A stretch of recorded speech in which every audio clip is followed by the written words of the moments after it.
Master minds commerce చదవాలనుకునే 10th inter విద్యార్థుల తొలి ఎంపిక. హాయ్ హలో నమస్తే and welcome to my show from the bottom of the heart in Suman TV, the India's largest digital media platform. ఒకప్పుడు వార్తల్లో ఉన్న వ్యక్తులు సడన్గా వార్తల్లో లేకుండా పోతే ఏమైపోయారు, విరమించుకున్నారా, చిత్ర పరిశ్రమ నుంచి పక్కకి వెళ్ళిపోయారా అనేటువంటి సందేహాలు కలుగుతాయి. కానీ కొంతకాలం తర్వాత గోడగొట్టిన బంతుల్లాగా అదే స్పీడ్తో మరలా ఒకసారి పునఃప్రవేశం చేసినప్పుడు what are the sensations they are going to do అనేటువంటి ఒక ఉత్సుకత మనలో ఏర్పడుతుంది.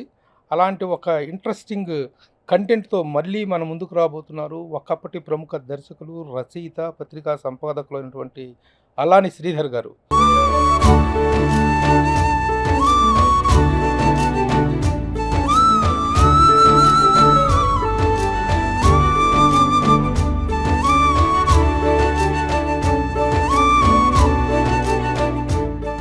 శ్రీధర్ గారు నమస్తే అండ్ వెల్కమ్. సార్ నమస్తే అండి. కంగ్రాచులేషన్స్. ఇప్పుడే విన్నాం మీ నుంచి మళ్ళీ.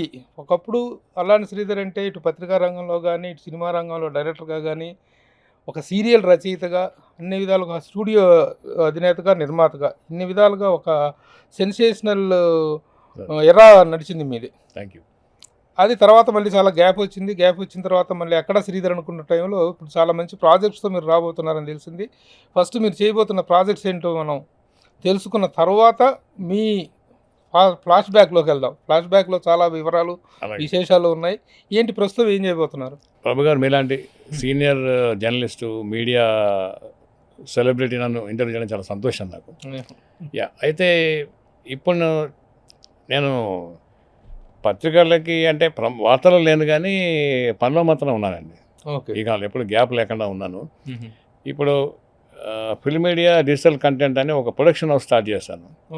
దాని మీద మేము ఏం చేస్తామంటే డిఫరెంట్ ఛానల్స్కి, డిఫరెంట్ ప్లాట్ఫామ్స్కి, వ్యక్తులకి, నిర్మాతలకి మేము కంటెంట్ క్రియేట్ చేసి ఇస్తాం. అంటే మాకు స్టూడియోలు, తర్వాత తగిన టెక్నికల్ సిబ్బంది ఉన్నారు, డైరెక్టర్స్ కానీ మా దగ్గర, రైటర్స్, డైరెక్టర్స్ లాగా. అవునండి, అంటే ఒక కంటెంట్ ప్రొవైడింగ్ ఏజెన్సీ అనుకోండి. కంటెంట్ ప్రొవైడర్ అంటే డిఫరెంట్ జోనర్ సబ్జెక్ట్స్ ఇస్తారు. సబ్జెక్ట్ మేము ఇస్తాం, అడిగితే మేము చేస్తాం. మీ సబ్జెక్ట్ ఇస్తే మీకు చేసిస్తాం. సో అట్లాగనమాట. ఒక అంటే వీడియో ప్రొడక్షన్స్లో మెయిన్గా అది వర్కౌట్ అవుతుంది. ఎందుకంటే సినిమాలు అంటే సినిమాలు ఎవరికి వాళ్ళు కలిసి సమిష్టిగా చేయాల్సిందే. బట్ వీడియో కంటెంట్ వరకు ఏదన్నా షార్ట్ ఫిల్మ్ కానీ, వెబ్ సిరీస్ కానీ, లేకపోతే డిఫరెంట్ జోనర్లో కానీ అలాంటివి మేము క్రియేట్ చేయగలుగుతాం. అది మా దగ్గర టీం అంతా ఉంది, అదొక వర్క్ చేస్తున్నాము. తర్వాత ఒక వర్చువల్ వన్ అనే ఒక పెద్ద సంస్థ ఉంది. వర్చువల్ వన్తో కలిసి ఒక ప్రాజెక్టు ఫైనల్ స్టేజ్లో ఉందండి. అది త్వరలో వివరాలు చెప్తాము. అలాగే ఒక ప్రముఖ నిర్మాత ఉన్నారు, రిసార్ట్స్ ఓనర్ ఆయనతో ఒక డిస్కషన్ నడుస్తూ ఉంది. అది కూడా ఫైనల్ అవుతుంది. సో ఇలాగా ఇంకోటి ఏమంటే మీరు చెప్పారు, అప్పటి నుంచి కొమరం బియ్యం తీసినప్పటి నుంచి ఇప్పటి వరకు ఏ రోజు నేను ఖాళీగా లేను సార్ యాక్చువల్లీ. ఎందుకంటే ఎప్పుడైతే ఖాళీగా లేనంటే షార్ట్ ఫిల్మ్ అయినా చేస్తాను, లేకపోతే ఏదైనా డాక్యుమెంటరీ చేస్తాను, గవర్నమెంట్ కోసం కానీ, ఎన్జిఓస్ కోసం కానీ, ఎడ్యుకేషన్ ఫిల్మ్ ఏదో ఒకటి చేస్తూ ఉంటాం. లేదా స్క్రిప్ట్ రాస్తాను. ఆ మధ్యలో నవల కూడా రాశాను నేను. యాదాద్రి వైభవం అని ఒక నవల, అది ఎంఎస్కో వాళ్ళు ప్రింట్ చేస్తాను, త్వరలో రాబోతాం. సో ఇలాగా అంటే ఏ రోజు నేను వర్క్ చేయలేకపోతే ఆ రోజు నాకు విడ్రాయల్ సిమ్టమ్ వస్తుంది. అంటే మనకు మీరు ఈ మాదక ద్రవ్యాలు అలవాటు ఉన్న వాడికి, నాకు మందు కానీ సిగరెట్ కానీ ఏమి అలవాట్లేదు, ఉదాహరణ కోసం చెప్తా ఉన్నా. మరి తమ్ముళ్ళు పెట్టారనుకోండి నాకు ప్రాబ్లం అయిపోతుంది. అయితే మాదక ద్రవ్యాల వాడికి ఎట్లయితే ఆపేస్తే విడ్రాయల్ సిమ్టమ్ ఉంటుందో అట్లా నాకు కూడా పని లేకపోతే అలాంటి ప్రాబ్లం వస్తుంది. సో దేవుడి దయ వల్ల, మీలాంటి మిత్రుల ఆదాయం వల్ల డైలీ ఏదో పని చేస్తూనే ఉంటాను. అది హ్యాపీ నాకు. సో ఈరోజు సుమన్ టీవీ అనే ఒక పెద్ద సంస్థ నుంచి మీ నుంచి పిలుపు రావడం, మీరే డైరెక్ట్గా నేను ఇప్పుడు మిమ్మల్ని ఇంటర్వ్యూకి మీరు కాల్ఫర్ చేయడానికి కూడా ఒక పర్టికులర్ రీజన్ ఏంటంటే మీ దగ్గర నుంచి చాలా మంచి ప్రాజెక్టులు రాబోతున్నాయని తెలిసింది ఒకటి. At the same time advance happy birthday to you. Thank you. June 24 me birthday. ఎందుకంటే అప్పట్లో రెగ్యులర్గా రాసేవాళ్ళు మీ బర్త్డే, సినిమా ఇండస్ట్రీలో ప్రముఖుల బర్త్డేలని లిస్ట్ వేసేవాళ్ళు కదా. దాంట్లో జూన్ 24 మురళీమోహన్ గారి బర్త్డే, విజయశాంతి గారి బర్త్డే, డైరెక్టర్ అల్లాన్ శ్రీధర్ గారి బర్త్డే అని చెప్పేసి వస్తూ ఉండేది. అవునండి. రేపు 24 మీ బర్త్డే కాబట్టి ఆ సందర్భంగా కూడా మిమ్మల్ని ఇంటర్వ్యూ చేసి మీ కొత్త ప్రాజెక్టుల గురించి తెలుసుకుందాం అనుకున్నాం. యాక్చువల్గా అల్లాని శ్రీధర్ గారి గురించి చెప్పాలంటే ఆ రోజుల్లో సంచలనం సృష్టించినటువంటి గోండు కథ నాయకుడి యొక్క కొమరం భీమ్ కథని తెరకెక్కించి first time national and international లెవెల్లో ఒక అద్భుతమైన అవార్డులు సాధించినటువంటి డైరెక్టర్ తను. తర్వాత కొమరం భీమ్ గురించినటువంటి చరిత్ర రాజమౌళి గారు తీసినప్పుడు త్రిబుల్-ఆర్‌లో కొమరం భీమ్ గారి ప్రస్తావన వచ్చినప్పుడు ప్రతి ఒక్కరికి గుర్తొచ్చినటువంటి పేరు అల్లాని శ్రీధర్. ఎందుకంటే ఆ రోజున కొమరం భీమ్ వాస్తవ చరిత్రను వాస్తవికంగా ఆ అడవుల్లో, ఆదిలాబాద్ అడవుల్లో ఆయన ఎంత కష్టపడి ఆ రోజున ఆ సినిమా తీశారో, ఆ వాస్తవ నేపథ్యం మొత్తాన్ని కళ్ళారా చూసినవాడిని కాబట్టి ఆ రోజులు గుర్తుకొచ్చినాయి. త్రిబుల్-ఆర్ నడుస్తున్నంత కాలం రాజమౌళి గారు ఆ ప్రస్తావన తీసుకొచ్చినప్పుడల్లా, కొమరం భీమ్ పేరు వచ్చినప్పుడల్లా మీరు గుర్తుకొచ్చేవాళ్ళు అందరికీ. ఆ విధంగా కొమరం భీమ్ డైరెక్టర్గా, ఆ తర్వాత అక్కినేని నాగేశ్వరరావు గారితోటి, జగపతి బాబు గారితో రగులుతున్న భారతం అనేటువంటి చాలా పెద్ద గురుగారు దాసరి గారు మంచి క్యారెక్టర్, గురుగారు దాసరి నారాయణరావు గారు, the legend director Dasari Narayana Rao గారిని, మహానటులు అక్కినేని నాగేశ్వరరావు గారిని, జగపతి బాబు గారిని ముగ్గురిని ఒకే ఫ్రేమ్లో డైరెక్ట్ చేసినటువంటి డైరెక్టర్. తర్వాత ప్రేమైన ప్రాణం, జేడి చక్రవర్తి హీరోగా సినిమాలు చేశారు. మొత్తం 9 సినిమాలు చేసినట్టున్నారు. అవునండి, 9 ఫిలిమ్స్ డైరెక్ట్ చేశారు. అవునండి. తర్వాత ఇక సీరియల్స్ అవన్నీ కంటిన్యూస్గా చేస్తూనే ఉన్నారు. ప్రొడక్షన్ ఎప్పుడు నడుస్తూనే ఉంటుంది. అంతేనండి, ఏదో ఒకటి చేస్తున్నాను. వేరే వాళ్ళ కోసం పని చేయడము, నా కోసం నేను పని చేయడము అది జరుగుతూ ఉందండి. ఎందుకంటే అది నేను అవసరమైన రూపం మార్చుకుంటూ వచ్చాను, ప్రక్రియ మార్చుకుంటూ వచ్చాను. సినిమా ఉన్నంతకాలం సినిమా దర్శకుడు, లేకపోతే టీవీ సీరియల్స్, లేదా వెబ్ సిరీస్, లేదంటే గవర్నమెంట్ యాడ్స్, లేదా ఎన్జిఓ వర్క్స్, అలా డాక్యుమెంటరీస్, అలా ఏదో ఒకటి జరుగుతూ ఉంటుంది. ఎందుకంటే మనకు టీం ఉంది, వాళ్ళందరికీ మాకు పన్నడవాలి కాబట్టి. అలాగే తెలంగాణ సినిమాకి సంబంధించిన వరకు ఒక చరిత్రను తీసుకుంటే, తెలంగాణ సినిమా చరిత్రలో ఆనాటి మహానుభావుల దగ్గర నుంచి పైడి జయరాజ్ గారి దగ్గర నుంచి చూసుకున్న, ప్రభాకర్ రెడ్డి గారు, కాంతారావు గారు, ఇలాంటి ప్రముఖులందరి దగ్గర నుంచి చూసుకున్న, తర్వాత జనరేషన్లో ఒక డైరెక్టర్స్గా, రైటర్స్గా వచ్చిన వాళ్ళల్లో మీ పేరు కానీ, సానా ఐదిరెడ్డి గారు కానీ, ఇంకా చాలామంది ప్రముఖులు, ఇప్పుడు కొత్తగా వస్తున్నటువంటి జనరేషన్లో కొంతమంది యంగ్ డైరెక్టర్స్, మీరందరూ కూడాను, ఎన్ శంకర్ గారు, మీరందరూ కూడా ఒక జనరేషను. అవునండి. అయితే మీరు ఈ మధ్య కాలంలో యాక్టివిటీ నుంచి అంత కొంచెం దూరం అవ్వడానికి కారణం ఏంటి? కారణం కొత్త జనరేషన్ రావటం, వాళ్ళు యాక్టివ్గా పార్టిసిపేట్ చేయడం ఒకటి. 2, నాకున్న ఎలా ఉంటుందంటే, నేను ఎక్కువ హడావిడి పనులు పెట్టుకోను. చాలా సింపుల్గా, అంటే ఇప్పుడు భారీ పరిశ్రమగా ఉందన్న పెట్టమని పెట్టలేను. కుటీర పరిశ్రమ నాకు అవసరం ఉంది, అది నాకు తెలిసిన పని. సో అలాగా 1 by 1 చేసుకుంటూ వెళ్తాను. ఇంకోటి, వివాదాలు కానీ నినాదాలు కానీ లేవు నాకు, వాటి జోలికి వెళ్ళను. మన జీవితం మనం సాఫీగా వెళ్ళిపోవాలి. మనము ఈ రంగంలోకి వచ్చాము, మా వెనక ముందు ఎవరు లేకపోయినా దీనిలో ఇంతకాలం కొనసాగడమే ఒక విజయం అనుకుంటాను నేను. సినిమా ఇండస్ట్రీలో ఎలాంటి నేపథ్యం లేని వ్యక్తి మీరు. అవును, ఇక్కడ ఎవరు మీకు బంధువులు లేరు, ఎవరు లేరు. కానీ శతాధిక చిత్ర దర్శక శిఖరం దాసరి నారాయణరావు గారి దగ్గర అసిస్టెంట్ డైరెక్టర్గా పనిచేయటమే కాకుండా, ఆయన పత్రికకి సంపాదకుడుగా మీరు పనిచేశారు. ఉదయం పత్రికలు, ఉదయం వీక్లీ పత్రిక. అసలు ఎలా సాధ్యపడింది? అసలు ఎలా మీ రంగంలోకి మీ ప్రవేశం, అంటే మనకు ఒక సామెత, మీ ప్రస్థానం ఎలా సాగింది? సామెత ఏంటంటే, చాలామంది పని నుంచి పొయ్యిలో పడతారు కదా, అలా కాకుండా మనము పొయ్యిలోంచి బుట్టలో పడ్డాం, తన్నకుండానే. అదేమైందంటే, నేను మా ఫ్రెండ్ భవానీ శంకర్ అని కొమరం భీమ్, అతను కెమెరామెన్, వాడు నేను ఇద్దరు ఫ్రెండ్స్. మేము కుప్పస్వామి స్ట్రీట్లో ఉండేవాళ్ళం, పక్కనే బోసుబాబు గారు ఉండేవాళ్ళు. బోసుబాబు గారు అంటే గురుగారితో సినిమాలు తీశారు. తర్వాత పనిచేశారు బోసుబాబు కాదు, మన ఊరంతా సంక్రాంతి సినిమా నిర్మాత అండి. దాసనారాయణ గారి ఆయన కాంపౌండ్ ఉండేవారు, ఆయన బంధువు కూడా బోసుబాబు గారు. ఆయన కొడాలి బోసుబాబు గారు. అలాగే పాపక్క, ఆయన వైఫ్ని మేము పాపక్క అని పిలిచేవాళ్ళం. ఆ తర్వాత ఆ పాపక్క ఎందుకు మాకు పరిచయం అని మీకు చెప్తాను. ఆ రోజు మాకేంటంటే, మేము రెంట్ కట్టలేని పరిస్థితిలో ఉన్నాం. మా ఓనర్ ఏం చేశారంటే, ఆయన ఎక్కువ వెయిట్ చేసే వ్యక్తి కాదు అతను. 1వ తారీఖు రెంట్ ఇవ్వకపోతే 2వ తారీఖు బయట పడేస్తారు సామాన్లు. ఆ సామాన్లు బయట ఉంటే సింబాలిక్గా అప్పుడే ఆయన కారులో వస్తున్నారు, లోపలికి వస్తున్నారు బోసుబాబు గారు. ఈ సామాన్లు అంటే మీరేంటి అన్నాడు. సార్ మేము హైదరాబాద్ నుంచి వచ్చాము, ఇక్కడ మేము మెడ్రాస్లో జరిగింది, కుప్పస్వామి స్ట్రీట్ అండి. అప్పుడు మీ మెడ్రాస్ ఎందుకు వెళ్ళారు? మద్రాసు ఎందుకు వెళ్ళామంటే, యాక్చువల్గా అంతకుముందు నేను నరసింహరావు గారి దగ్గర పనిచేశాను, రంగుల కళ, బి నరసింహరావు గారితో. రంగుల కళ సినిమాకి అసిస్టెంట్ చేశాను. ఓకే. చేశాక తర్వాత అనిపించింది, ఆయన సినిమాలు కొంచెం గ్యాప్ ఇచ్చారు. అప్పుడు నేను ఆయన అడిగి ఆయన పర్మిషన్ తీసుకొని చెన్నై వెళ్ళిపోయాను. చెన్నై వెళ్ళిపోయి మేము ఇంకా మా అదృష్టం పరీక్షించుకున్నాం, నేను భవాని. ఎవరు కనపడతా దగ్గరికి వెళ్తాం. జయకృష్ణ గారు ఉన్నారు, నేను మా తాయిన దగ్గరికి వెళ్ళి పరిచయం చేసుకోవటం, లేకపోతే ఇంకోళ్ళు పరిచయం చేసుకోవడం. దానికోసం ఏం చేసి ఇద్దరం కలిసి ఒక రూమ్ తీసుకున్నాం. ఆ రూమ్ ఎలాంటి రూమ్ అంటే ఎలక్ట్రిక్ బోర్డ్స్ అన్నీ ఉండే ఒక చిన్న రూమ్ అనమాట. అంటే మనము ఒక మనిషి పడుకోవచ్చు, ఇద్దరైతే కూర్చోవచ్చు, ముగ్గురు నిలబడవచ్చు, అంత స్పేస్ ఉంటుంది, చిన్న స్పేస్. ఇద్దరు పడుకోవాలంటే కాళ్ళు బయట పెట్టాల్సిందే. తల తడిసిన తల గుడి కానీ కాలు తడిసిన పర్లేదని వర్షం పడ్డ కాళ్ళు బయట పెట్టుకుని పడుకునేవాళ్ళం. అయితే అతను ఏం చేశాడంటే ఓనరు ఆయన వైఫ్కి ఎక్కువ భయపడేవాడు. నా తర్వాత చెప్పాడు, బాబు మీరు నా కోపమే లేదు, మా వైఫ్ నన్ను ఊరుకొనివ్వదు, అందుకే తాళం వేసాను పర్లేదని. అయితే ఇంకా విచిత్రం ఏంటంటే ఆయన ఫస్ట్ ఏం చేశాడంటే 1వ తారీఖు రెంట్ ఇవ్వకపోతే 2వ తారీఖు మార్నింగ్ ఆయన ఈ ఏమంటారు వాష్రూమ్ తాళం వేసేస్తాడు టాయిలెట్కి. అది చాలా ఇబ్బందికరమైన పరిస్థితి. మేము పాండ్యబజార్ రాజకుమార్ థియేటర్ పక్కన వెళ్ళేవాళ్ళం. పబ్లిక్ అని చెప్పకూడదు, తెలియదు నాకు ఈ సభ్యత సంస్కారం తెలియదు, కానీ అలా బాధ పెట్టేవాడు. అది కూడా ఇవ్వకపోతే మూడోసారి ఏం చేశాడు, 3వ తారీఖు నాడు సామాన్లు బయట పెట్టేశాడు. అన్ని సామాన్లు ఏముంటే మాకు ఒక బ్యాగ్ ఉండేది, నాకు ఒక బ్యాగు, మా భవానికి ఒక బ్యాగ్ ఉండేది. ఆ బ్యాగ్లో పుస్తకాలే. అవి బయటపడగానే అప్పుడు బోసుబాబు గారు కారు తీసుకుని లోపలికి వస్తారు. వచ్చి ఈ బ్యాగ్ ఏంటి మీరేంటి అన్నారు. అంటే నేను ఫలానా అండి, ఇట్లా సినిమా దీనికోసం వచ్చాము, మేము అసిస్టెంట్ డైరెక్టర్గా పనిచేయడానికి వచ్చాము, మరి సామాన్లు బయటపెడితే ఎక్కడికి వెళ్తారన్నాడు. అంటే సామాన్లు ఏమన్నా సరే వేసుకుని మళ్ళీ వెళ్ళిపోతాయి కదా, కొన్ని రోజులు బస్ స్టాండ్లో రైల్వే స్టేషన్ మళ్ళీ వెనకొస్తాం, ఏముంది మా ఇంటికి రాస్తాం ఉత్తరం ఏదన్నా. అప్పుడు ఈ సెల్ ఫోన్ లేవు అనేప్పటికీ సరే ఏంటంటే అలా కాదు అని చెప్తే అప్పుడు పాప లోపల నుంచి వచ్చారు. వచ్చి ఏంటి బాబు అంటే ఇట్లా అది ఇట్లా పక్కిల్లు వాళ్ళది, పక్కిళ్ళే బోసుబాబు గారు. ఆ తర్వాత ఏం చేసాము, మా అదృష్టం కొద్ది ఆయన దాసరి గారిలో ఇంట్లోకి మారిపోయాడు. ఆయన వివేక్ నగర్లో దాసరి గారి ఇల్లు ఉండేది కదా, బజులా రోడ్లో వెనకాల పోర్షన్కి వెళ్ళిపోయారు. అప్పుడే వాళ్ళతో పాటు మేము కూడా వెళ్ళిపోయాము.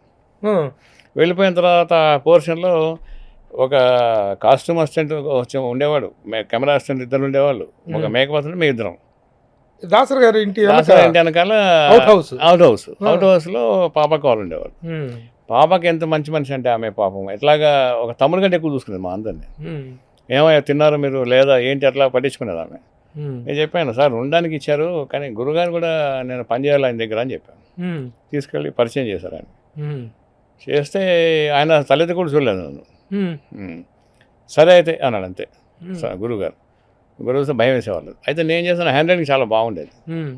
ఒకసారి మొత్తం స్క్రిప్ట్ అంతా సెన్సార్ స్క్రిప్ట్ అంతా నేను కూర్చొని రాసిచ్చా ఆయనకి. అప్పుడు ఎవరు రాశారంటే ఇట్లా శ్రీధర్ రాశాడు. అప్పుడు ఏం చేశాడంటే చూసి అప్పుడు బోసుబాబు గారి సినిమానే ప్రజాప్రతినిధి అని, ఆయన ప్రొడ్యూసర్, గురుగారు డైరెక్టర్, దానికి నన్ను అసిస్టెంట్గా పెట్టారు. అట్లా ఆ పెట్టడంతో గురుగారికి బాగా దగ్గర అయిపోయాను.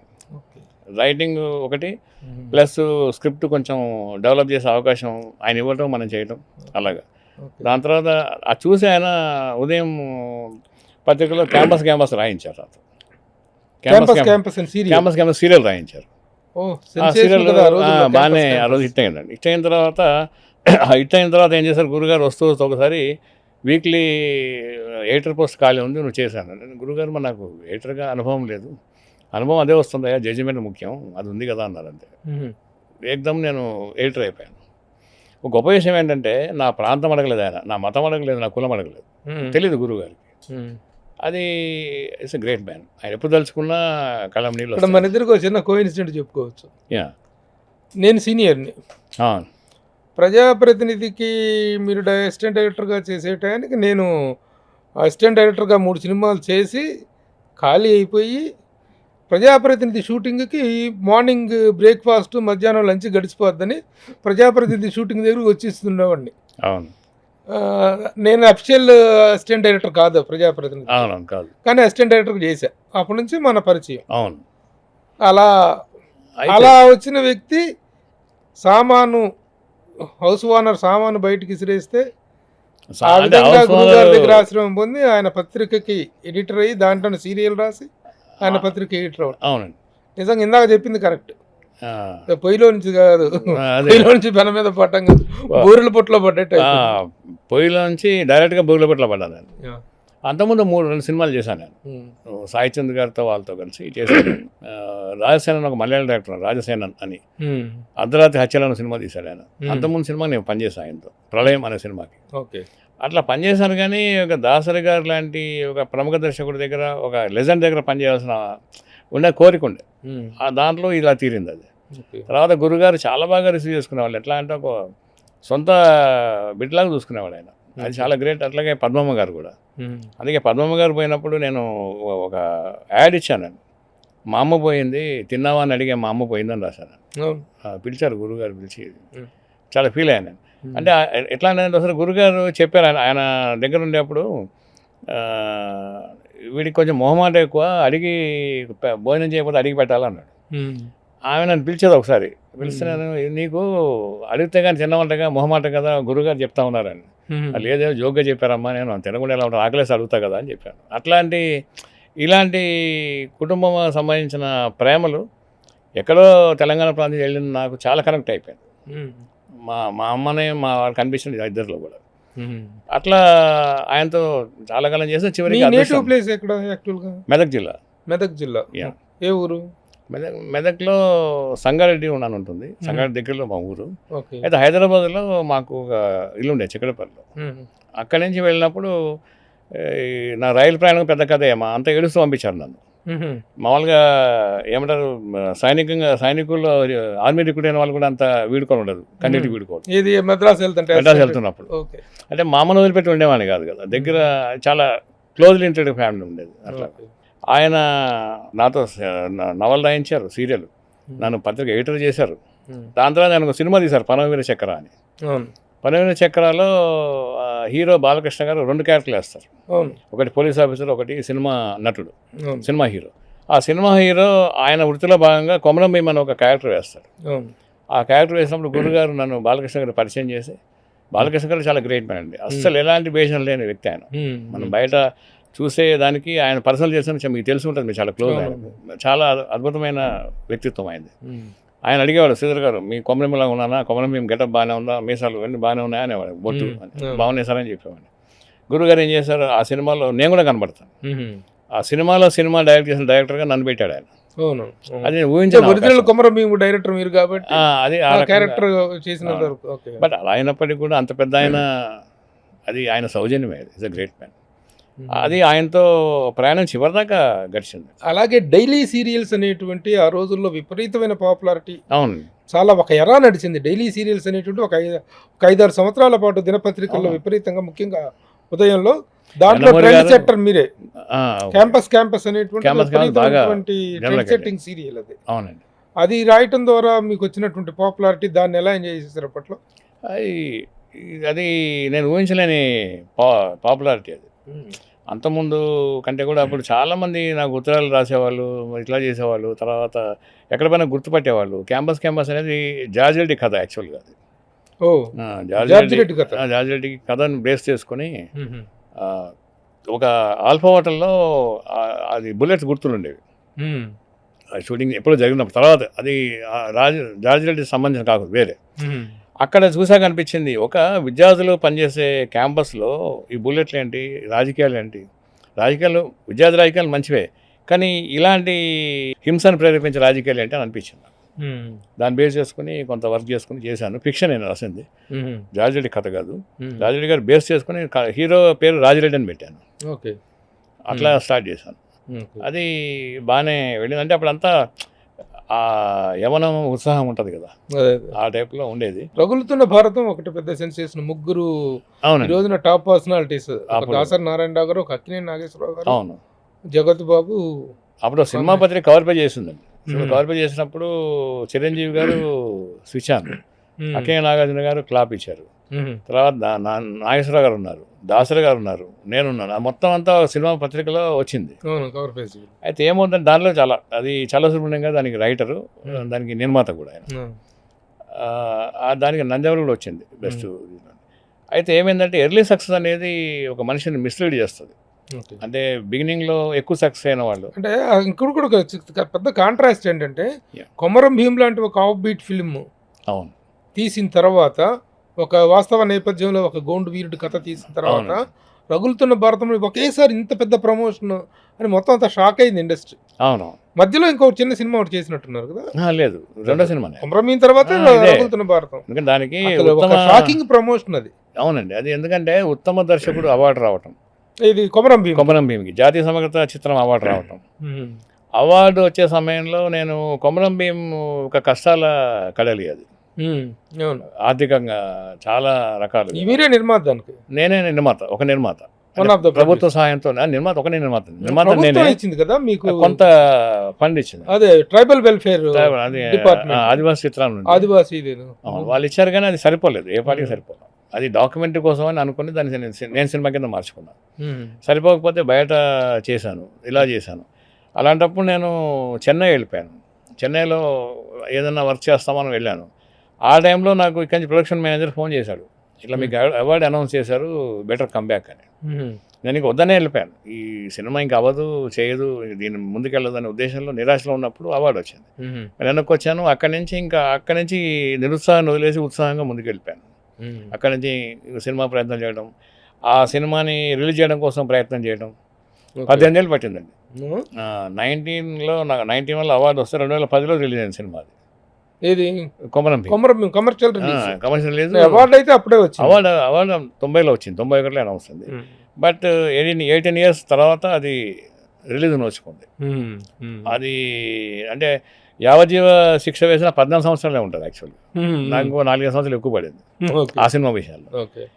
దాంతో అలాగా జరిగింది అనమాట. తర్వాత త్రిబుల్-ఆర్లో రాజమౌళి గారు ఈ క్యారెక్టర్ ఇన్స్పిరేషన్తో, అవును, ఇది not the actual Komaram Bheem, ఈ క్యారెక్టర్ ఇన్స్పిరేషన్ నుంచి తీసుకున్నారని టేక్ ఆఫ్. అంతే అండి. కొమరం భీం అని పేరు పెట్టినప్పుడు కొంచెం ఉలిక్కిపడ్డా నేను. అప్పుడేదో చెప్పాను అక్కడ ఇక్కడ, కానీ తర్వాత ఆయన కల్పన అన్న తర్వాత నేను కూడా విరమించుకున్నాను. తర్వాత తెలంగాణ ఇండస్ట్రీలో ఈ రోజున తెలంగాణ ప్రభుత్వం అనేటువంటిది 2014లో ఏర్పడిన తర్వాత, June 2న ఏర్పడిన తర్వాత 10 సంవత్సరాల కాలం గడిచింది. తెలంగాణ మాండలికం అనేటువంటిది అంతకుముందు కెమిడియన్స్కి, క్యారెక్టర్ యాక్టర్లకి, విలన్లకి అనేటువంటిది వాడేవాళ్ళు. కానీ ఆ తెలంగాణ వచ్చిన తర్వాత తెలంగాణ లాంగ్వేజ్ అనేటువంటి దానికి ఒక గౌరవం, ఒక మాండలికానికి ఒక ఇది హీరోలకే పెడుతున్నారు, హీరోయిన్లకే తెలంగాణ మాండలికం వాడుతున్నారు. ఒక దర్శకుడుగా, ఒక రచయితగా ఈ పరిణామాన్ని మీరు ఎలా చూస్తారు? ఏదన్నా సినిమా అనేది ఒక వ్యాపార కళ, ప్రజా అభిప్రాయానికి అనుగుణంగానే ఉంటుంది. అది ప్రజలు ఒకప్పుడు డబుల్ మీనింగ్ డైలాగులు చూసారని అనుకుంటే నిర్మాత, దర్శకులు అదే పని చేసేవాళ్ళు కాదు. సిన్సియర్గా విశ్వనాథ్ గారి సినిమాలు చూస్తారంటే విశ్వనాథ్ గారి సినిమాలు తీస్తారు, లేదు అంటే శ్రీకృష్ణ గారి సినిమాలు చూస్తారంటే శ్రీకృష్ణ గారి సినిమాలు తీస్తారు. ప్రతిఘటన వచ్చిన రోజుల్లో ప్రతిగా ముందడుగు చాలా సినిమాలు వచ్చినాయి. సో ఆ రకంగా చూస్తే ప్రజా అభిరుచిలో, అంటే ముఖ్యంగా తెలుగు సినిమానికి కాసుల వర్షం కురిపించే ప్రేక్షకుల్లో ఈ మాండలికం పట్ల అభిమానం ఏర్పడింది అని అనుకున్న తర్వాత దాని మీద వెళ్ళిపోయారు వాళ్ళు. అది చాలా మంచి పరిణామం అది. ఎందుకంటే ఈ మాండలికాన్ని మీరు అన్నట్టుగా అంతమంది విలన్స్కి, కమెడియన్స్కి వాడడం అనేది ఉంది. ఇప్పుడు ఉన్న వాళ్ళంతా కూడా దాన్ని చాలా పాజిటివ్గా ప్రయోగాలు చేస్తున్నారు. చాలా అద్భుతంగా ఉంది. ఇది మంచి పరిణామం ఇది. అలాగే తెలంగాణ మాండలికంలో వార్తా న్యూస్ బులెటిన్ లేని ఛానల్ అంటూ లేదు ఈ రోజున. అవును, ప్రతి ఒక్కళ్ళు కూడా స్మార్ట్ న్యూస్ అనో అదనో ఇదనో తెలంగాణ తోటి అవునవును ఇచ్చేసేసి ఒక బులెటిన్ పెడుతున్నారు. అవును, అది కూడాను దాన్ని ఎలా చూస్తారు? ఆ భాషలో, ఆ యాసలో ఒక న్యూస్ బులెటిన్ రావటాన్ని అది మంచి పరిణామం అండి. వెల్కమ్ జెస్చర్ అది. ఎందుకంటే ప్రజలు మేము మా వేషభాషలు కానీ, మా సాంప్రదాయం కానీ, మా మాట తీరు కానీ అవహేళన గురవుతుంది అన్నప్పుడు వాళ్ళు చాలా రోజులు కష్టపడతారు, బాధపడతారు, మనసు కష్టపెట్టుకుంటారు. ఇలా మాట్లాడితే బాగుండదేమో, నేను నాగరికులు అనుకోరేమో అనుకుంటారు. కానీ అదే నాగరికం అయితే ధైర్యంగా ఉంటారు, వాళ్ళు ఆత్మగౌరవంతో ఉంటారు. అది జరుగుతున్నది, జరగాల్సింది కూడా అదే. తెలంగాణ, ఆంధ్రప్రదేశ్ 2 రాష్ట్రాలు ఏర్పడిన తర్వాత సరే అప్పట్లో ఒక నినాదం ఉండేది, అన్నదమ్ముల్లాగా విడిపోదాం, ప్రాంతాలుగా విడిపోదాం, అన్నదమ్ముల్లాగా కలిసి ఉందాం అనే స్ఫూర్తి ఎంతవరకు సినిమా ఇండస్ట్రీకి వర్తిస్తుందని చెప్పగలరు మీరు? చాలా క్రిటికల్ ప్రశ్న, జటిలమైన ప్రశ్న ఇది. ఎందుకంటే దీనికి 2 రకాలుగా చెప్పాల్సి ఉంటుంది. తెలంగాణ సంబంధించిన కొమరం భీం దర్శకుడిగా చెప్పాలి అంటే అది 2 విభాగాలు ఇండిపెండెంట్గా ఎదగాలి. ఇద్దరు అన్నదమ్ములు ఎలా ఉంటారో అలా ఉండాలి అనుకుంటారు. కానీ సమాజంలో ఒక వ్యక్తిగా చూస్తున్నప్పుడు ఈ సినిమా రంగం అనేది అటు ఉంది, ఇటు ఉంది. ఇప్పుడు మీరు మొన్న గదరవాడు చూశారు, జ్యూరీలో కానీ బహుమతులు అందుకున్న వాళ్ళలో కానీ అన్ని రకాల వాళ్ళు ఉన్నారు. అంటే 2 వైపులా ఉన్నారు, 2 రాష్ట్రాల్లోనూ ఉన్నారు. ఇప్పుడు మూలాలు కానీ కాలాలు కానీ ప్రశ్నించే సమయం కాదు ఇది. మనం ముందుకెళ్ళటమే కావాలి. తెలంగాణ సినిమాకు పెద్ద దిక్కులు, పెద్ద తలకాయలు, పాపులర్ పర్సనాలిటీస్ అంటే కాంతారావు గారు, ప్రభాకర్ రెడ్డి గారు. వాళ్ళ పేరు మీద కాకుండా సినిమాకి ఎలాంటి సంబంధము లేని గద్దర్ గారి పేరు మీద అవార్డులు పెట్టడం అనేటువంటిది, గద్దర్ గారిని గౌరవించడం అనేటువంటిది వేరే ప్రక్రియ, వేరేగా గౌరవించుకోండి. కానీ ఇలా ఎందుకు అనేటువంటి ఒక చర్చ అయితే జరిగింది. ఆ చర్చకి మీరిచ్చేటువంటి వివరణ ఏంటి? మీ అభిప్రాయం ఏంటి? చర్చ జరిగి వచ్చాము కానీ బలంగా జరగలేదు. ఒకటి బలంగా జరుగుంటే అప్పుడే సాధ్యాసాధ్యాలు ఆలోచించేవాళ్ళు. మా కమిటీ నియమించిన రోజు నాటికే మాకు ఇచ్చిన జీవోలోనే Gaddar film awards guidelines committee అని ఇచ్చారు మాకు. అప్పటికి పేరు నిర్ణయం అయిపోయింది. పేరు పెట్టాక పిలిచారు. అందుకని పేరు ఎందుకు పెట్టారు ఏంటి అనేది అనుకుంటే గద్దర్ సినిమా వ్యక్తి కాదు అని అనడం లేదు. గద్దర్ యొక్క సాహిత్యం యొక్క ప్రభావం సినిమాకి చాలా ఉంది. ఎన్నో విప్లవ గీతాలు ఆయన రాసినవి, ఆయన పేరుతో ఉన్నవి, ఆయన అనుసరించినవి చాలా ఉన్నాయి. సో గద్దర్ ఒక చైతన్యానికి, ఒక సంస్కృతికి ఒక ప్రతీక అతను. సో ఫిలిం అవార్డ్స్ అనేది ఏ పేరున పెట్టుకోవచ్చు అండి. హంస పెడితే అది హంసేం సినిమా చేయదు కదా. లేకపోతే నందికి సినిమాకి ఏం సంబంధం? అయితే నంది అంటే నటరాజు వాహనం, నటరాజు అంటే కళలకు అని ఇంటర్ప్రిటేషన్. అధిదేవత, నటరాజు కళలకు అధిదేవత. అవునండి, అధిదేవుడు కాబట్టి అధిదేవుడి వాహనాన్ని నందిగా పెట్టారనేటువంటిది ఆ రోజున ఇచ్చుకున్నటువంటి ఇంటర్ప్రిటేషన్. ఇవ్వాలి నంది అవార్డ్స్ పెట్టినప్పుడు తెలంగాణ గడ్డ మీద తెలంగాణ నందికి ఏమి సంబంధం అనే మాట మీరు అన్నారు చూసారా? నందికి సంబంధం అంటే అది నంది అవార్డ్స్ చేయట్లేదు కాదు సార్. నంది అవార్డ్స్ ని పెట్టడం వెనుక ఉన్నటువంటి రీజనింగ్ ఏంటనేటువంటిది చెప్పారు. నటరాజ వాహనం కాబట్టి పెట్టారు. ఓకే, ఇది ఇతను కూడా ఒక తెలంగాణ గడ్డ మీద ఒక ఉద్యమానికి, ఒక సంస్కృతికి, ఒక సాంస్కృతిక విధానానికి అతను చిహ్నం. గద్దర్ అనే వ్యక్తి ఒక వ్యక్తి కాదు అతను. అసలు గద్దర్ వదిలేసేయండి, గద్దరాన్ని వదిలేసినా కూడా ఒక ఏమంటారు, తలకి రుమాలు చుట్టుకుని ఒక డప్పు పెడితే కూడా తెలిసిపోతుంది గద్దర్ అన్న అని. అంటే అంత బలమైన ముద్ర వేశాడు ఆయన. సో అందుకని ఆయన పేరు పెట్టడంలో ఎలాంటి ఆక్షేపం లేదు, ఎలాంటి ఇది పొరపాటు లేదు. ఇంకా చెప్పాలంటే మీరు అంతకుముందు సరోజినీ నాయుడు అవార్డు ఉందండి. సరోజినీ నాయుడు జాతీయ సమగ్ర చిత్రం అవార్డు ఉంటుంది. సరోజినీ నాయుడు గారికి ఏం సంబంధం, సినిమాలు చేయలేదు ఆమె. అట్లాగే ఇందిరాగాంధీ డెబ్యూ అవార్డు ఉంటుంది నేషనల్ అవార్డ్స్. అది వాళ్ళని స్మరించుకోవడం, వాళ్ళ పేరుతో వాళ్ళు చేసిన పనికి గుర్తుపెట్టిన అవార్డు ఇవ్వడం కాదు. వాళ్ళ పేరు మీద అవార్డు ఇస్తే అది తీసుకున్న వాడికి గుర్తుంటుందని, తీసుకున్న వాడికి ధైర్యంగా, గౌరవంగా ఉంటుందని. అట్లా గద్దర్ను మించిన సాంస్కృతిక సారథి, సాంస్కృతిక వారధి తెలంగాణ గడ్డ మీద ఎవరు లేరు. మీరు చెప్పిన పేర్లన్నీ గొప్ప పేర్లే. దాశరథి ఉన్నారు, రాయనరెడ్డి గారు ఉన్నారు, అవన్నీ కూడా చేస్తాం. ఇప్పుడు మనకు ఒక బిడ్డ పుట్టాడు, ఈ బిడ్డ పేరు తాతగారి పేరు ఎందుకు పెట్టావు, బామ్మ పేరు ఎందుకు పెట్టలేదంటే ఇంకో బిడ్డ పుడితే పెడతాం, ఏముంది. వచ్చే సంవత్సరాల్లో దానికి వస్తాయేమో. కానీ ఇప్పటిదాకా ఉన్న పేర్లని పైడి జయరాజు గారు కానీ, తర్వాత ఇంకోటి ఏంటి, ఇది నేషనల్ అవార్డ్స్ స్ఫూర్తితో తయారు చేసిన అవార్డ్స్ ఇవి. నేషనల్ అవార్డ్స్లో ఏం చేస్తారంటే ప్రాంతీయంగా దాన్ని కుంచారు. దాన్ని ఏం చేస్తారు, పైడి జయరాజు ఉన్నారు, ఆయన తెలంగాణ నుంచి వెళ్ళిన పెద్ద మనిషి. తర్వాత కాంతారావు గారు ఉన్నారు, వీళ్ళందరూ ఉన్నారు. వీళ్ళందరితో పాటు ఎన్టీఆర్ ఉన్నారు. ఎన్టీఆర్ ఇక్కడ ఉన్నాడు, అక్కడ ఉన్నాడు, ఆయన జాతీయ స్ఫూర్తి, ఆయన పేరుతో అవార్డు. నాగిరెడ్డి గారు ఉన్నారు. అంటే వీళ్ళంతా కూడా అంటే ఇది ఒక ఆరిజిన్. మనం ఏం చేస్తున్నాము, ఇది ఒక చిన్న ముక్క తీసుకోవట్లేదు దీన్ని. ఇది ఒక గ్రూప్ కాదు, ముఠా కాదు, ఇది ఒక సమూహ లక్ష్యం. ఇది అంటే ఒక జాతిని,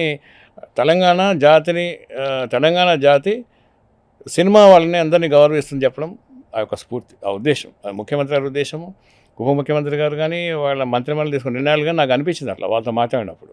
ఈవెన్ బాలకృష్ణ గారు చెప్పారు, అలాంటి సాంస్కృతిక పేరు మీద తీసుకోవడం చాలా గర్వంగా ఉంది అని.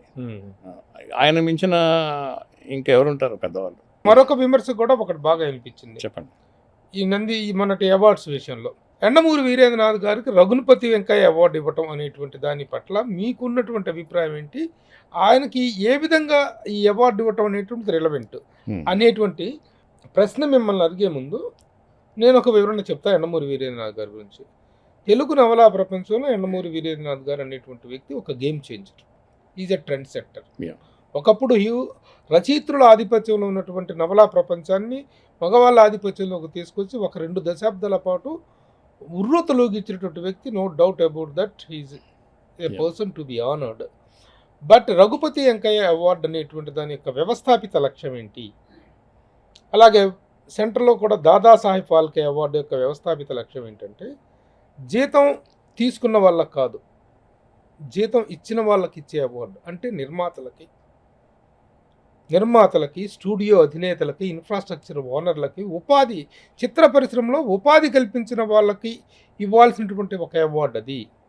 అలాంటి అవార్డు ఈయనకి ఇచ్చిందే ఆ విషయంలో కదా. గతంలో కూడా చాలా వైలేషన్స్ జరిగినాయి ఆ విషయంలో. దాని మీద మీ ఈ ఏమిటి మీ అభిప్రాయం ఎలా? అందులో నేను మీకు స్పష్టం చేస్తుంది ప్రభు గారు, ఒకటి ఆ ఎంపిక కమిటీలో నేను లేను. ఒకటి ఎంపిక కమిటీ అని మనం కమిటీని ఎంపిక చేసిన తర్వాత వాళ్ళ ఎంపికని మనం గౌరవించవలసిందే. రెండు, ఎందుకంటే ఇప్పుడు 5గురికి అప్పచెప్పామనుకోండి, ఇప్పుడు మీరు దీని హెడ్గా ఉన్నారు, మీరు శ్రీధర్ని పిలిచారేంటి, ఇంకోని పిలవలేదేంటి అంటే దట్ ఈస్ యువర్ చాయిస్, మీ ఎంపిక అది. మీ ఎంపిక కాబట్టి మీరు ఆ స్థానంలో ఉన్నారు, ఆ స్థానంలో ఉంటారు. సో ఒక జ్యూరీ చేసిన ఎంపికని దాని మీద నేను ఎందుకు చేయలేదు అనడానికి నాకు రైట్ లేదు. 1. 2, రఘుపతి వెంకయ్య అవార్డు అనేది మీరు చెప్పిన వ్యవస్థాపిత లక్ష్యాల్లో అది ఉద్దేశం ఏంటంటే ఏదో ఒక ప్రక్రియని దాన్ని ప్రారంభించి దాన్ని ప్రభావితం చేసి దాన్ని విస్తృతం చేసిన వాళ్ళు. అంటే ఆయన ఇప్పుడు కొన్ని సినిమాలు చేశారు, అభిలాష, మన్మథం, ఇవన్నీ కూడా. అంటే ఒక నవలని సినిమాలుగా మార్చి దాని మీద నాటకం నుంచి ఆయన వచ్చి ఆయన చేసిన కృషి తక్కువేం కాదు. రఘుపతి వెంకయ్య నాయుడు అవార్డు ఆయనకి ఎందుకు ఇవ్వక్కర్లేదు, ఎందుకు ఇవ్వాలి దాని మీద చర్చ నేను చేయలేను, కానీ బట్ ఆయనకి ఇచ్చినందువల్ల దానికి వచ్చి నష్టమేం లేదు. దీని మీద నా మీద చాలామంది అడుగుతారు కూడా బయట కలిసినప్పుడు, అట్లా చెప్పేవాను అని.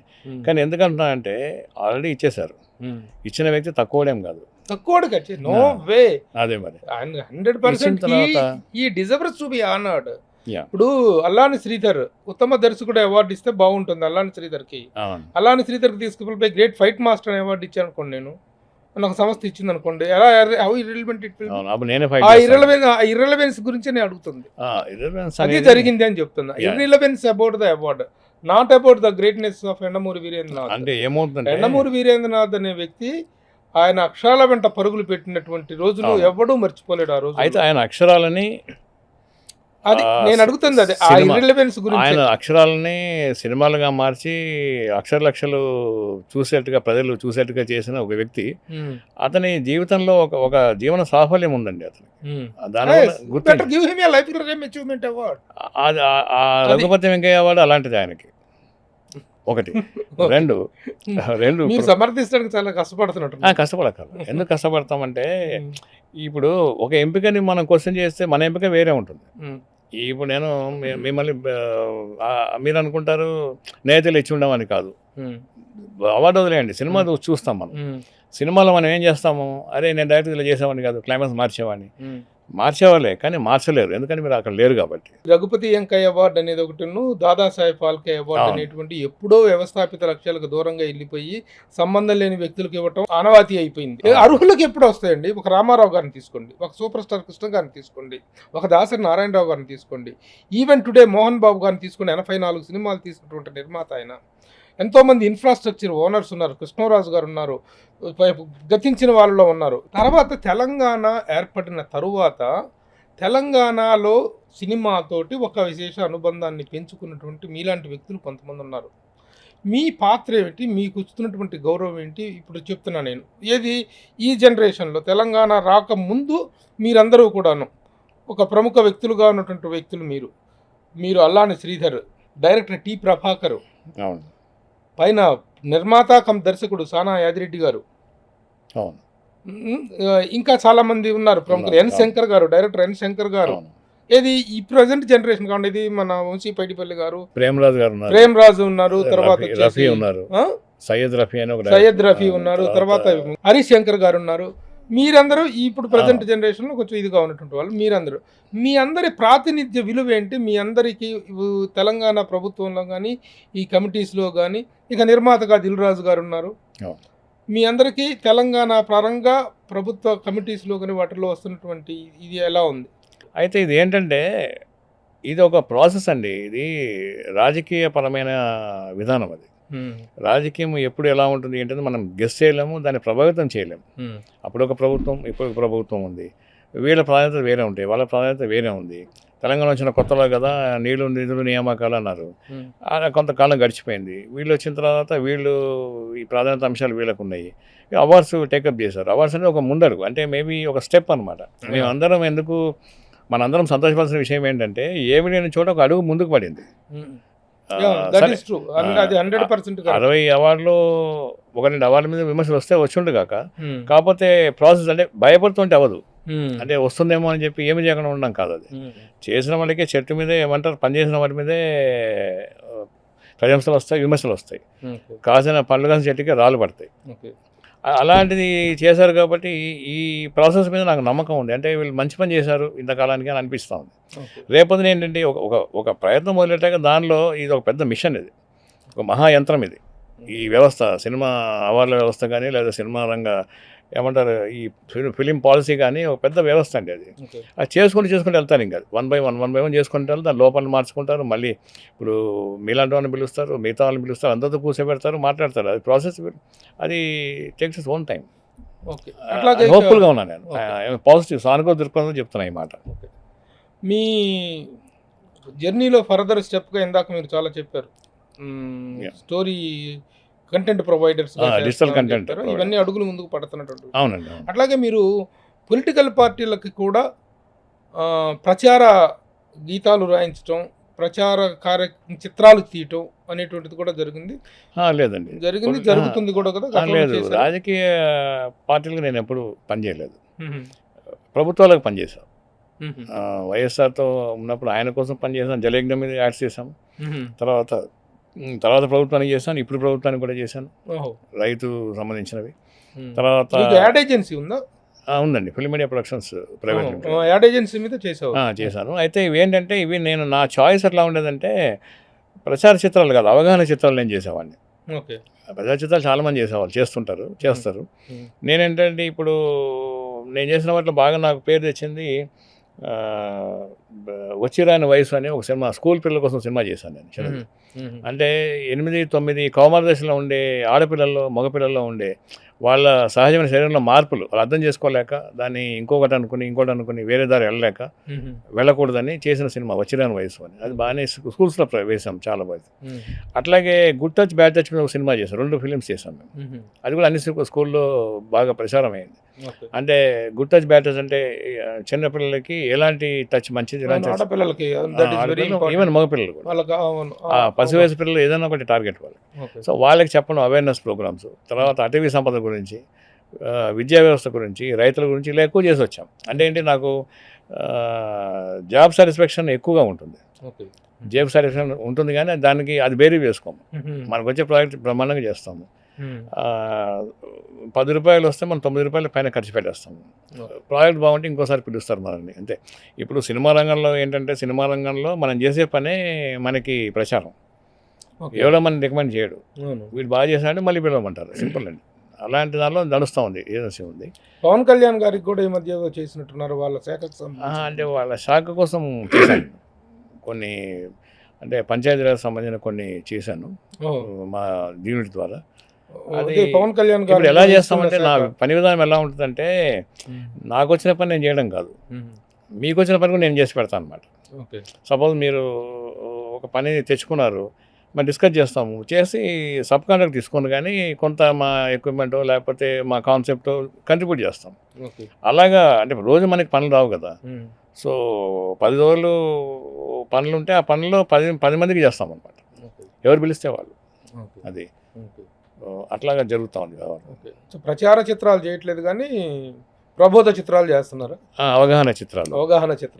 ఇది డిఫరెంట్ ఇష్యూస్ ఏదైనా కావచ్చు, దేనికనండి. ఇప్పుడు రైతులు నాటు ఎట్లా వేయాలి, లేదా ఆయిల్ పామ్లో సాగు ఎలా చేయాలి, ఆయిల్ పామ్ సాగు చేస్తే ఎన్ని సంవత్సరాలు వెయిట్ చేయాలి, అంతర పంటలు ఏంటి, ఆ పంటల మీద ఏమొస్తుంది, గవర్నమెంట్ ఎన్జిఓ ఆర్గనైజేషన్ కూడా, గవర్నమెంట్ రైతు ఫౌండేషన్స్ లాంటి వాటికి, అలా మిగతా వాళ్ళు కూడా చేస్తూ ఉంటాం. అంటే ఏం లేదు, ఇది కెమెరా పనిచేస్తుండాలి, నేను పనిచేస్తుంటాను. ఓకే, అదే సింపుల్. కెమెరా ఆడుతుండాలి, మీరు పనిచేస్తుంటారు. అంతే. అది ఒకసారి మనకి రూపాయి వస్తుంది, ఒకసారి 10 పైసలు వస్తుంది, ఒకసారి ఏమీ రాదు.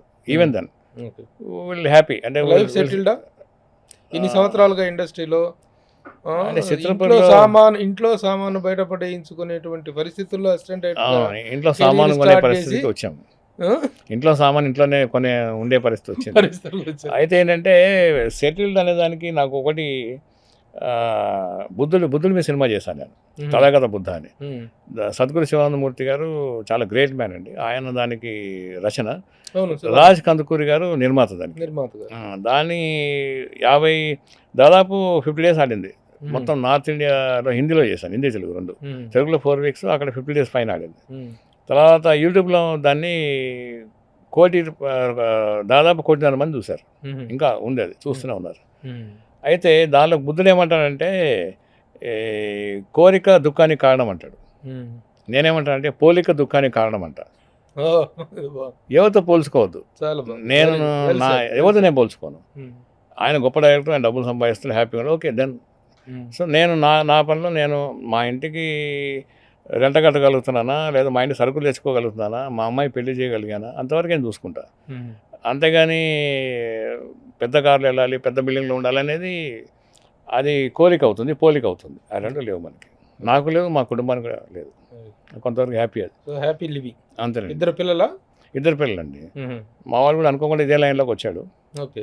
వాడు అసోసియేట్గా చేస్తున్నాడు, వర్క్ చేస్తున్నాడు, స్క్రిప్ట్ రాస్తాడు, ఎడిటింగ్ చేస్తాడు, అన్నీ చేస్తాడు బాగానే. ఏఐ మీద మంచి గ్రిప్ ఉంది. ఏఐ మీద వరల్డ్ సినిమా మీద బాగా అవగాహన ఉంది వాడికి. వర్క్ చేస్తున్నాడు. మా అమ్మాయి డాక్టర్, దాన్ని కోవిడ్లో పెళ్లి చేసాం. కోవిడ్ టైంలో, కోవిడ్ కళ్యాణం. అల్లుడు కూడా బాగానే ఉన్నాడు. నేను చేసిన మంచి పనులు ఏంటంటే కొమరం సినిమా చేయడం, మా అమ్మాయి పెళ్లి చేయడం. ఆ రెండు అసాధ్యాలే నా జీవితానికి.